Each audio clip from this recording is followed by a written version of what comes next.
Bonjour à tous et bienvenue dans ce nouveau numéro d'Asphalte. Toujours plus d'actualités automobiles dans cette émission. Allez, sans plus attendre, voici le sommaire. À laisser dans ce numéro, la nouvelle Mini Cooper, une citadine très branchée au look revisité puisqu'elle dispose dorénavant d'une version 5 portes. Notre pilote Jean-Pierre Ballet nous proposera un essai complet. Mais avant de commencer, place au 18e Rallye Monte-Carlo historique. Asphalte a suivi cette année le team Renault Classique, de la préparation des équipes au podium final, vous allez tout savoir. C'est quelques années en arrière que nous replonge à chaque fois le rallye Monte-Carlo historique. De la neige, des voitures qui ont marqué l'histoire automobile, des spectateurs toujours fidèles et des pilotes qui ont connu les plus belles années de l'épreuve. Pour les nostalgiques, voici la 18e édition du rallye Monte-Carlo historique. Comme tous les ans, le team Renault Classique engage des voitures emblématiques. Sur le podium de départ cette année, 2 R12 et 2 R16. La R16 qui fête notamment ses 50 ans en 2015. Mais avant retour dans les ateliers où ont été chouchoutées les vieilles dames avant le grand départ, l'entretien régulier des véhicules aura permis d'obtenir une préparation très élémentaire. On est parti d'une R16 TS qui a couru au Monte-Carlo à l'époque, que Mamadé Gordini avait conduit à l'époque aussi sur cette auto-là. Et donc en fin de compte, la préparation, c'est pas une préparation super pointue parce qu'on privilégie beaucoup la fiabilité plus que la compétition. Donc on a vraiment fiabilisé les choses et augmenté, mais tranquille. C'est-à-dire L'évolution moteur, en fin de compte, on est resté d'origine. À part, on a équilibré le vilebrequin, mis un petit arbre à canon un peu plus pointu. Mais tout ce qui est carburation, allumage, on a tout gardé pareil. La grosse transformation qu'il faut faire sur ces autos-là, parce que tout le monde sait qu'une R16 ça ballotte pas mal, c'est surtout sur tout ce qui est train, amortissement et tout ça, quoi. Donc tout est rigidifié, tout est endurci, point de vue suspension. Une grosse barre anti-roulis à l'arrière pour bien aider le train avant, car le moteur est à l'avant sur cette auto-là, quoi. Mais par contre, elle a un avantage, c'est d'avoir un moteur en position centrale avant, c'est-à-dire que le moteur est retourné comme sur les 4L et les Renault 5, et ça lui donne vachement de directivité sur l'avant. Ça part vraiment sur les 4 roues, c'est bien, quoi. Les équipages novices, pour certains, ont suivi une formation très complète. Tripmaster, carnet de pointage, dernier réglage dans les voitures, tout est passé en revue. Pendant que les uns peaufinent les rouages de la régularité, d'autres s'accordent sur les points d'assistance prévus sur le parcours. Les fourgons sont équipés de différentes pièces de rechange en cas de problème mécanique. Réglé comme du papier à musique, le team ne laisse rien au hasard. Concurrents, mécaniciens, le planning établi est très précis pour les équipes. Dernier coup de polish, les véhicules sont prêts pour leur présentation officielle. Et c'est sur la péniche Renault en région parisienne que les bolides sont dévoilés. Distribution des roadbooks, des blousons et du matériel nécessaire avant le grand départ. Le dernier brief de l'équipe donne le ton de cette 18e édition. Il faut offrir sur les rallyes comme le rallye Monte-Carlo, le but du jeu, c'est pas de gagner, c'est pas ça l'important. Le but du jeu, c'est d'abord de faire plaisir aux gens, aux spectateurs, que les équipages se fassent plaisir, et ça passe par le fair play, bien naturellement, et puis par la prudence. Il ne s'agit pas de prendre de risques inconsidérés, il s'agit simplement, encore une fois, de faire plaisir aux gens. C'est dit, du côté des pilotes, l'ambiance est plutôt détendue, la compétition ne se fera pas sentir tout au long de la course. Alors, pas vraiment de pression, que du plaisir avec un objectif commun. Gagner toutes les étapes. Non, je pense qu'on a affaire à des spécialistes, donc on va faire le mieux qu'on pourra avec tous les éléments dont on dispose, avec ces R16 qui sont... Pour ma part, c'est une voiture que j'ai eue lorsque j'étais chez Renault, chez Alpine, et je tractais ma monoplace avec cette voiture. Donc ça va me rappeler des souvenirs, un peu comme la 4L. Pour moi, la R16, c'est ma jeunesse, hein. C'est la voiture des années 60. J'étais gamin et c'est à cette époque où j'ai découvert la presse auto et je me suis dit un jour je serai journaliste automobile. Voilà. Donc c'est mon enfance, la voiture de mes parents. Et le Monte-Carlo historique, c'est ma première participation. Donc l'idée, c'est d'aller au bout, de se faire plaisir, de faire plaisir aux spectateurs aussi, parce qu'il y a beaucoup de monde au bord de la route. Et voilà, il faut que les voitures elles soient vues et que ça rappelle aussi des souvenirs aux gens. Pour moi, d'abord, arrive au bout, le classement, ça a toujours été pour moi l'historique secondaire, c'est-à-dire on termine au milieu du classement, c'est bien, un peu plus loin, c'est bien. J'ai pas d'objectif de victoire, ça c'est sûr. Mais terminer, arriver au bout, à Monte-Carlo, bien sûr, à Monaco, et que la voiture marchait bien, qu'on s'amuse un petit peu, parce que je crois qu'il va y avoir un peu de neige. Et puis pour le reste, tout devrait aller. Oui, tout à fait. Oui, le classement, peu importe. Se faire plaisir. Et puis évidemment, être à l'arrivée à Monaco. Voilà. C'est l'objectif numéro 1. Les équipages quittent Paris par la route pour rejoindre leur ville de départ. Le team Renault Classique s'élance donc de Reims dès le vendredi. Il ferme ainsi la marche du parcours de concentration. Après avoir sillonné plus de 900 km à travers toute la France, direction Saint-André-les-Alpes le lendemain pour disputer dans la foulée et en guise de prologue une toute première zone de régularité, Saint-Jean-la-Rivière-le-Vins via le village de Duranus. Et c'est en Principauté que nous retrouvons la fine équipe avant leur première nuit de repos. Globalement, la fin mieux que le début. Non, parce qu'on avait. La voiture a été finie. Moi, je ne l'avais pas conduite avant le Monte-Carlo, avant la concentration. Donc, on a eu quelques réglages à faire moteur qui se sont bien faits, puisque à la fin, tout allait bien. Tout allait bien, sauf que j'ai croisé un bus scolaire sur un petit pont. Il a fallu que je fasse marche arrière. Là. Ma moyenne dans la spéciale, elle a un peu chuté. Hein. Ouais. Mais sinon, bon, ouais, ça a été. Pas de soucis autre que ça. Merveilleusement bien, avec quelques péripéties, mais tout va bien. La nuit a été pas trop mauvaise, on a eu un peu de neige dans le Morvan, un peu plus sur le Puy, mais pas de brouillard, pas de pluie battante, du verglas aussi un peu, mais bon, globalement ça s'est bien passé. Longue, fatigante, mais ça va, on est là. Et bon, ça a bien marché finalement. Le team est au complet sur le port de Monaco et pourtant le copilote de Jean Ragnotti a été malade durant toute l'étape de concentration, une situation très difficile à gérer en rallye. J'étais assez malade pour la descente de Reims jusqu'à Monaco. C'était assez compliqué, j'en ai bavé, donc toute l'équipe m'a bien soutenu et bon, ça va un petit peu mieux, c'est pas encore guéri, mais ça va mieux. Voilà. Un peu mieux, il faut bien, car le lendemain, c'est le début de l'étape de classement avec d'entrée de jeu Pont-de-Clans, Villars-sur-Var et ses vallons souvent difficiles à négocier. Digne-les-Bains accueille ensuite place du Général de Gaulle, un contrôle de passage très attendu par les passionnés. La ZR3 Selonnet-Thurier, une classique qui arpente le col des Garcinets, réserve quelques surprises au Renault Classique. Au lieu du sport automobile en Dauphiné, la gare de Clels, quant à elle, fait à la mi-journée office de trait d'union entre les Alpes du Sud et le Vercors. Un point d'assistance est prévu pour les équipages. Pas vraiment de grands changements sur les autos, seules quelques petites vérifications sont effectuées. Allez, après un plein d'essence, les Renault enchaînent avec Chichiliane-Lénonière et la cime du Mât Saint-Jean-en-Royan, deux monuments en guise de zone de régularité avant de rejoindre en soirée le Champ de Mars à Valence. Pas mal de rebondissements durant cette étape. La R16 de Thierry Amptas s'est retrouvée en difficulté dans la ZR3 et c'est le célébrissime Jean Ragnotti qui s'est arrêté pour lui porter secours.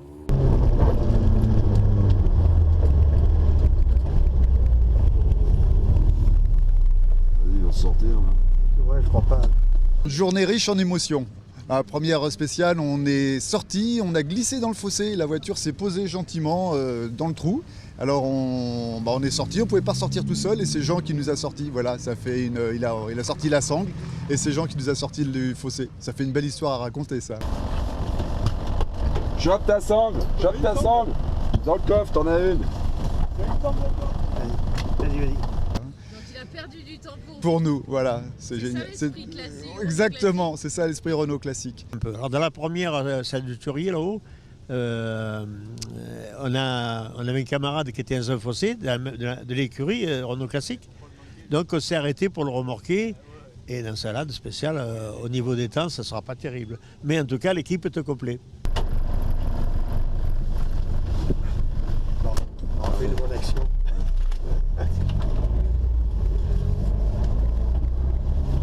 Vas-y, on voit tout ce que tu veux.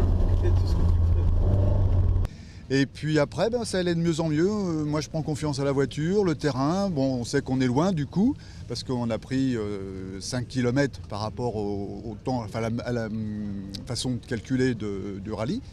Mais du coup, on a assuré, ça va de mieux en mieux. J'ai juste abîmé un petit phare parce que dans le dernier, dans les Charassons, ils ont ouvert la route avec un gros bulle parce que ça avait été fermé tout l'hiver. Et il y avait des grosses mottes de neige ou de glace. Et il y en a une qui a... J'ai dû couper un peu trop la corde. Il y en a une qui m'a fait un anti-brouillard. Et pourtant, moi, je suis pour le brouillard. Mais c'est mon anti-brouillard qui a craqué.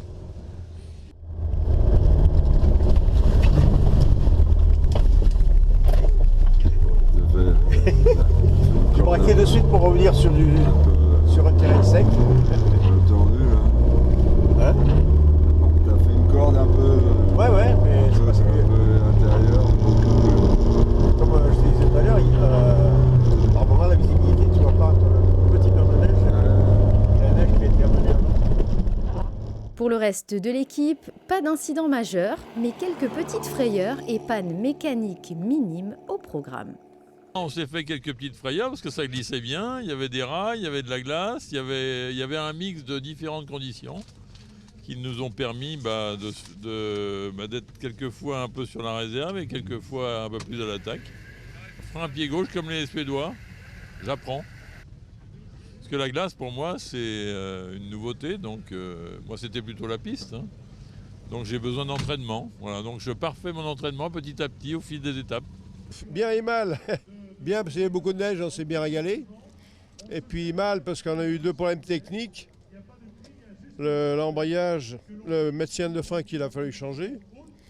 Et puis le deuxième souci, c'était un fil de bougie qui a cassé. Et on n'avait pas de fil de bougie, donc il a fallu faire une bricole. Enfin bref, on a perdu un quart d'heure. Et là, on a pointé 15 minutes de retard au dernier CH. Voilà, mais bon. Un peu déçu, mais ça ira demain. Ouais. Sinon, c'est bien fait plaisir dans la neige. Hein. Il y a des murs de neige incroyables. Ça non, mais ça t'as prôné celle-là. Lundi débute la première partie de l'étape commune avec un copieux menu ardéchois. Avec ses 60 km qui font d'elle la zone de régularité la plus longue de cette édition 2015, Saint-Pierreville-le Chélard semble être un arbitre de taille. Et il en est de même pour le mythique Burzet-Saint-Martial. Une pause bien méritée s'est déroulée place du marché à Saint-Agrève où une dégustation de produits locaux était organisée pour les concurrents.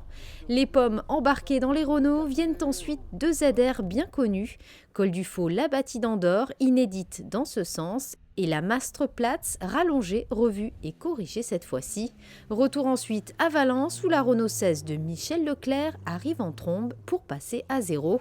Un incident sur le routier risque bel et bien de leur porter préjudice au classement.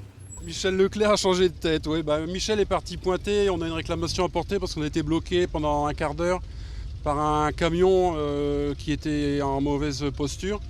Et donc on voudrait savoir s'il y a moyen de récupérer ces 15 minutes. Quoi. On a été bloqué avant le contrôle horaire, bien avant, par un camion qui ne pouvait pas monter, qui était bloqué, qui patinait. Et donc on a dû attendre un bon quart d'heure que le chasse-neige vienne le chercher pour le sortir de là et qu'on puisse passer. On n'était pas les seuls. Il y a au moins une dizaine de concurrents dans notre cas, dont Serpaggi. Sinon, comment s'est passée l'étape en général? Alors, on a eu une mauvaise nouvelle et une bonne nouvelle. La mauvaise nouvelle, c'est que notre appareil ne marchait plus. Donc, on a travaillé quasi à vue pour la moyenne, donc un peu difficile, mais on s'en sort pas trop mal. On a regardé les résultats, les points, et puis on a réussi à trouver la panne et à rétablir pour les 2 dernières spéciales. Voilà. Les copilotes se sont bien débrouillés pour une première. Excellent copilote, je dois le dire, pour une première fois, vraiment très très bon. Si pour certains les premières pénalités tombent, pour d'autres l'heure est plutôt à la nostalgie. C'est sympa, et puis la 12 Gorny, il y avait longtemps que je n'avais pas conduite, hein, depuis 1973. Et j'ai été surpris parce qu'elle marche bien. Celle-ci, c'est une Renault 12 Gorny de série. Celle que nous avions en 1973 était en groupe 2, enfin le groupe 2 à l'époque, hein, et elle était préparée plus pour la compétition, mais là, très, très maniable, très efficace, assez sympa. Même pour une traction, ça fait voilà. bizarre de revenir à la traction. Oui. C'est vrai qu'à une époque, les tractions n'avaient pas une super réputation dans les années 70 parce qu'ils avaient du mal à passer les chevaux par terre, les roues patinaient, tout ça. Et après, il y a eu beaucoup de progrès qui ont été faits sur les tractions. Aujourd'hui, une traction de 200-250 chevaux, c'est possible. Alors, puisqu'il y a les Mégane RS pour le prouver. Mais sinon, celle-ci, bon, elle tourne bien, il y a de la neige, je freine du pied gauche, ça glisse, c'est amusant et ça fait quelques bons souvenirs en arrière. Quoi qu'il arrive, dans l'ensemble, le bilan de cette étape est plutôt positif. Un petit bilan Un petit bilan. Non, ça a été. On a eu un petit peu moitié neige, moitié verglas, moitié sec. On a eu un petit peu de tout aujourd'hui en fait. Beaucoup moins de neige qu'hier. Donc c'était plus facile dans l'ensemble quand même. La deuxième partie de l'étape commune débute le mardi à l'aube avec 2 morceaux de légende. Pas de répit pour les 4 Renault qui, après un long routier de plus de 150 km à travers la Drôme, les Alpes de Haute-Provence et les Alpes-Maritimes, s'élancent vers la grande classique de Puget-Théniers-Tourette du Château. L'étape finale a lieu dans la nuit de mardi à mercredi pour en terminer 2 chronos qui font les grandes heures de l'événement, Lucéram Lantosque et La Bolène-Sospel. Les Renault sont de retour sur le port de Monaco, fatigués mais sans une égratignure. L'éminent Jean Ragnotti se classe à la 56e position du classement général, une très jolie place. Au passage à Paye, comme tous les deux on a plus de 60 ans, j'ai vu qu'il y avait une maison de retraite, on s'est dit on va s'arrêter. Puis finalement on a dit on va faire la boucle. Vous êtes passé trop vite. Ouais. Et non, très, très sympa, avec une nouveauté, la super longue La Bolène-Sospel, en faisant une boucle entre Sospel jusqu'au col de tunnel qui s'appelle le col. Je ne me rappelle plus. Enfin, en tout cas, elle fait 20 km de plus et c'était pas mal. Michel Leclerc n'avait pas un, mais 2 copilotes exceptionnellement. Les 2 hommes se sont échangés régulièrement les places dans la Renault 16. Ces passionnés sont tout simplement des amateurs qui ont gagné un concours afin de participer à ce rallye Monte-Carlo historique. L'équipage termine ainsi l'épreuve 70e, une expérience qu'ils ne sont pas prêts d'oublier. C'est comme à la maison, on est dans son canapé, on regarde la télé, il y a le chauffeur, tout est parfait. Petite frayeur. On s'accroche de temps en temps, il y a des poignées de chaque côté. Le numéro 12, quant à lui, termine à la 124e place dans la joie et la bonne humeur toujours. Ouf, dur. Pourquoi? Parce que la première spéciale, très sinueuse, c'est épingle sur épingle. Beaucoup de glace, de verglas, de gravier. Voilà. La deuxième qui était beaucoup plus longue était plus facile en fait. Était beaucoup plus roulante. Mais bon voilà, ça s'est bien terminé. Thierry Amptas, journaliste auto, réalise également son premier rallye. À l'arrivée, l'homme n'en revient pas d'avoir été au bout et de terminer à l'honorable 186e place. Cette nuit c'était long, physique, parce qu'il y a beaucoup d'épingles. Et puis bon, un petit peu de tension quand même, parce que la fatigue, la peur de faire la dernière bêtise qui va nous empêcher d'être à bon port. Mais non, finalement tout s'est bien passé. Voilà, donc, alors pour une première expérience, quel est le bilan finalement que vous dressez? Très positif, très positif, très riche. C'est vraiment une épreuve très dense, très intense, très dense et qui permet aussi de voir, quand on aime la voiture, les belles mécaniques, de voir autour de soi des voitures historiques, c'est génial. Une expérience formidable, une expérience humaine formidable. On reste quand même pendant 5 jours l'un à côté de l'autre à faire avancer cette machine. Et on est très content d'avoir pu pour Renault amener la voiture à bon port sur le port de Monaco en cette nuit à 2 h du matin. Voilà. Pilote de Renault, amateur, le team Renault Classique a encore une fois atteint son objectif. Les 4 voitures sont à l'arrivée sans le moindre incident mécanique majeur. Avec ces conditions exceptionnelles cette année, pour les spectateurs venus nombreux, le temps s'est un peu arrêté durant ce 18e rallye Monte-Carlo historique. Bonjour Jean-Pierre. Bonjour Vanessa. Ça fait plaisir de vous retrouver. J'ai comme une impression finalement de vous avoir quitté la veille. Oui, effectivement, on a essayé la Golf. Oui. Maintenant, spécial rallye Monte-Carlo. Et encore un monument du rallye Monte-Carlo. Et oui, parce qu'aujourd'hui je vous propose la Mini. Alors elle a une particularité cette Mini. Regardez Jean-Pierre, elle a 5 portes. Ah oui, effectivement. Est-ce qu'elle vous plaît?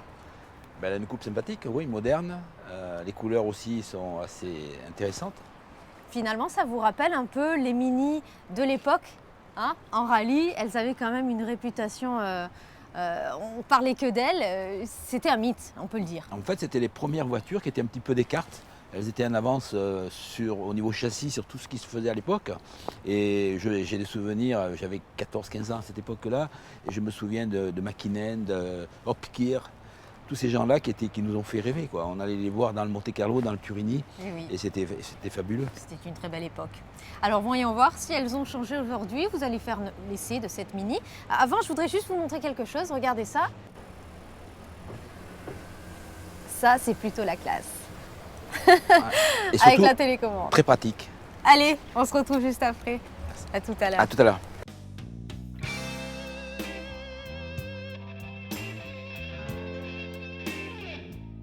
Avec un empattement de plus de 7 cm, la nouvelle Mini offre désormais 5 portes. L'interprétation du design extérieur révolutionne véritablement le modèle, mais difficile d'échapper aux formes propres de la marque, comme sa structure de carrosserie qui affirme les proportions que l'on connaît bien. Les qualités fonctionnelles de cette 5 portes se manifestent également dans sa silhouette, dessinée par sa ligne de toit unique. Elle établit en outre un lien avec les racines historiques, tout en traduisant le développement révolutionnaire du nouveau concept de véhicule.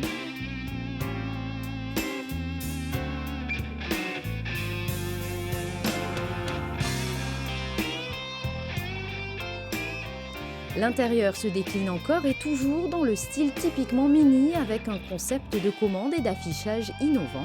Les lignes sont claires, les combinaisons de matières et de couleurs sont très haut de gamme. La fonctionnalité moderne souligne l'ambiance premium dans l'habitacle de cette nouvelle Mini 5 portes. Bon, cette fois-ci, nous avons décidé de vous faire découvrir un petit moteur diesel. Pourquoi pas finalement? Oui, effectivement. Je crois que les petits turbos diesel sont très à la mode actuellement chez tous les constructeurs. Donc Mini s'y est mis aussi. Qu'est-ce que vous avez ressenti finalement pendant cet essai? Ce moteur est énormément coupleux. Il réagit très rapidement avec des accélérations qui sont très toniques. Il est aussi très souple en conduite classique en ville. Donc c'est une voiture qui est très facile à utiliser pour monsieur et madame tout le monde et sympathique à conduire. Le modèle que nous essayons aujourd'hui dispose d'un moteur diesel s'élevant à 116 chevaux turbo. Le couple maximum de 270 Nm est disponible à près de 1700 tours minute. Ce dernier permet alors une accélération de 0 à 100 km/h en 9 secondes 4. Sa vitesse de pointe atteint donc les 200 km/h. La Mini 5 portes bénéficie de la nouvelle génération de moteurs au standard élevé en ce qui concerne la qualité de la finition, de la sécurité et du confort, surtout au niveau de l'acoustique et des vibrations. Jean-Pierre, on se souvient, on en parlait tout à l'heure, des Mini d'antan, finalement pour leur côté karting. Est-ce le cas sur ce modèle? On retrouve quand même toujours ce châssis très bas, où on est assis ras du sol. Donc on retrouve une configuration de voiture à tendance sportive. Et donc c'est vraiment sympathique à conduire. On a l'impression que la voiture est très réactive, très facile à conduire. Sitôt qu'on donne un coup de volant, elle réagit automatiquement. Bon, elle est peut-être en châssis un petit peu dure, mais c'est normal puisque c'est une voiture quand même qui a une tendance sportive. Allez Jean-Pierre, vous connaissez le principe de l'émission. Est-ce que ce modèle vous a plu? Est-ce que vous allez l'adopter? Peut-être elle ne convient pas du tout à mes besoins puisque nous ne sommes que deux à monter dans une voiture, mais effectivement pour un couple avec des enfants, c'est une voiture très sympathique avec des facilités d'accès par les portes arrière. Ça c'est vrai. C'est quand même un plus pour des familles et même peut-être pour les gens qui veulent entrer plus facilement des objets par les portes arrière. Moi ce qui m'a vraiment plu, c'est de retrouver cette conduite typée des Mini. Et oui. Un petit peu voiture sportive, à tendance sportive, tout en conservant quand même les agréments d'une voiture de tourisme classique, quoi. C'est vrai que là on retrouve vraiment l'ADN Mini. Exactement, tout à fait ça, avec tout son côté sympathique. Bon, pas d'aspect négatif alors? Non, une voiture vraiment à conseiller, qui est vraiment sympathique à conduire.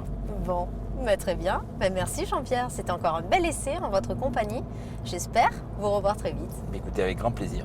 Merci Jean-Pierre, à bientôt. Merci Vanessa, à bientôt. Il faut bien admettre que la Mini 5 portes est une excellente auto à l'incroyable finition et aux prestations dynamiques convaincantes. Inédite, cette variante propose donc davantage d'espace pour les passagers, une option non négligeable. À savoir qu'aujourd'hui, près de 2 citadines sur 3 se vendent en carrosserie 5 portes. Difficile donc de ne pas être présent sur ce terrain pour le constructeur anglais. Asphalt, c'est terminé, mais on se retrouve le mois prochain pour découvrir encore plus d'actualités automobiles. Merci Jean-Pierre. À bientôt, merci. À très vite, à bientôt.